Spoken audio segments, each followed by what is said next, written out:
총선 열기가 후끈합니다. 이준석발 신정계 개편이 속도를 내고 있는데요. 하나둘씩 윤곽이 드러나고 있습니다. 영상 보시기 전에 구독과 좋아요 꼭 눌러주세요. 우선 비명계 의원들의 합류 여부입니다. 이상민 의원은 이준석과 만났다고 인정을 했습니다. 물론 이준석 신당 합류 여부는 확답을 피했지만 그렇다고 부정하지도 않으면서 여지를 남겨놨는데요. 조응천, 이원우, 김종민 의원 등 대표적인 비명계 의원들은 이준석 신당 합류에 대해 부정적 의견을 내비쳤습니다. 또한 이준석 신당의 여당 현역 의원 합류 가능성을 시사했습니다. 당연히 합류할 것으로 내다본다며 신당 창당 여부에 대한 결단을 12월 27일로 정했습니다. 또한 본인의 대구 출마설을 통해 이준석 신당이 영남 기반 정당이 될 것이라는 관측에 대해서는 전혀 동의하지 않는다고 했습니다. 현 여당이 아닌 신당이 영남에 출마하는 것 자체가 엄청난 도전이라며 영남 신당은 시대착오적이라고 일축했습니다. 국민의힘 또한 영남 정당 탈피를 하려고 영남 중진 의원들에게 계속된 불출마와 험지 출마를 요구하고 있습니다. 국민의힘 민요한 혁신위는 계속적으로 지도부를 압박 중이고 김기현 대표는 불출마설이 나올 정도로 거취를 심각하게 고민 중이라고 합니다. 여당이 계속해서 메가서울, 공매도 금지 등의 정책과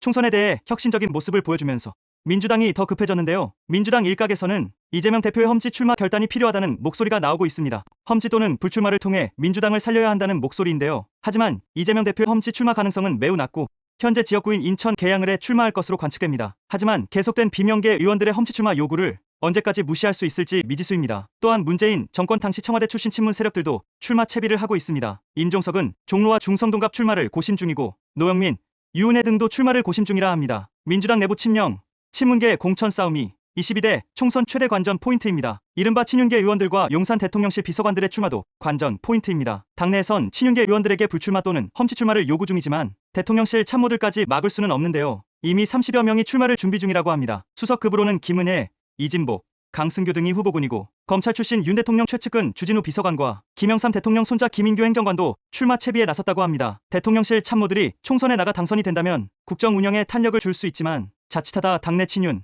비윤계 싸움으로 번질 수 있고 대통령 지지율에 따라 당락이 결정되는 만큼 공천을 신중히 해야 할 것 같습니다. 현재 내각 중 가장 관심을 많이 받는 사람은 한동훈 장관인데요. 한동훈 장관은 여러 채널을 통해 총선 출마를 권유받고 있지만 정작 윤 대통령은 아직 할 일이 남았다며 만류를 한다는 썰이 돌고 있습니다. 하지만 한동훈의 여러 언행을 보면 장관이 아닌 정치인이라는 말이 나올 정도로 본인도 어느 정도 인지를 하고 있는 것 같은데요. 타 장관인 만큼 한동훈의 선택이 큰 파장을 일으킬 것 같습니다. 얼마 전에는 송영길에게 건방진 놈, 어린 놈이라는 말을 들으며 반드시 탄핵당해야 한다는 말까지 들었습니다. 이런 것들이 오히려 한동훈의 정치적 체급을 키워주는 것을 송영길은 아직도 모르는 것 같습니다. 본인은 돈봉투 사건으로 수사를 받는데 장관 욕을 할 때인가요? 총선이 5개월 앞으로 다가오며 후끈해지고 있습니다. 이준석은 김종인, 금태섭과 회동을 가지며 총선 전 창당 해프닝으로 끝나는 것이 아닌 전국구 수건정당으로 나아가겠다는 포부를 내비쳤는데요. 넓은 이념 스펙트럼을 가져가 여러 인사를 영입하고 데이터 기반 총선 전략을 잘 짠다면 50석 이상도 가능해 보입니다. 여기에 더해 조국 호남 기반 비례정당 창당설과 윤 대통령의 신임을 받는 기만개발 정계 개편까지